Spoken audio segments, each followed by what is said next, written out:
কালকে সারা রাত ধরে বৃষ্টি হওয়ায় চারিদিকে দেখো জল জমে গিয়েছে। মাঠে তো পুরো জল জমে ভর্তি হয়ে গেছে। আর এদিকে দেখো সকালবেলা স্নান টান করে চলে এসেছি প্রথমেই ঠাকুর ঘরে।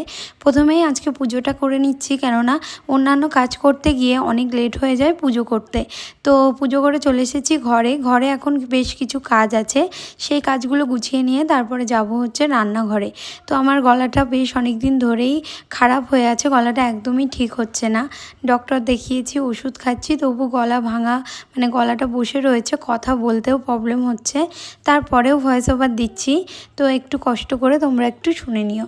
তো যাই হোক, ছেলে চলে গেছে স্কুলে, আর এদিকে ওর বইপত্র যা কিছু পাতানো ছড়ানো ছিল সেই সব কিছু আমি এখন গুছিয়ে রাখবো। তাড়াতাড়ি করে ঠাকুর ঘরে চলে গিয়েছিলাম, সেজন্য আর রেডি হতে পারিনি। সেজন্য ঘরে এসে ঘরটা গুছিয়ে তারপরে একটু হালকা করে চুলটা আঁচড়ে নিয়েছি, আর এখন একটা ময়শ্চারাইজার মেখে নিচ্ছি মুখের মধ্যে। তো এটা হচ্ছে সেটাফিলের ময়শ্চারাইজার, এটা আমি অনেক দিন ধরে ইউজ করছি, আর খুব ভালো ময়শ্চারাইজারটা।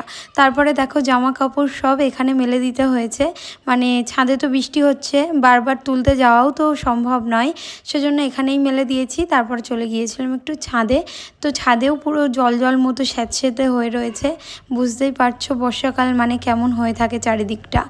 আর ওই দিকটাতে দেখো দেখছিলাম মাছ ধরছে। যখনই বৃষ্টি হয় জানো তো আমাদের এই পুলের মাথাটা থেকে অনেক অনেক মাছ ধরে সবাই। এখানে অন্তত 3-4 জন মিলে জাল ফেলবে, কারোরই কিন্তু মিস যায় না, প্রত্যেকে মাছ পায় এখান থেকে। তো যাই হোক, এখন অনেক কাজ পড়ে আছে, যাব রান্নাঘরে। তো আবারও তোমাদের সঙ্গে অন্য ভিডিওতে দেখা হবে। চলো টাটা সবাইকে।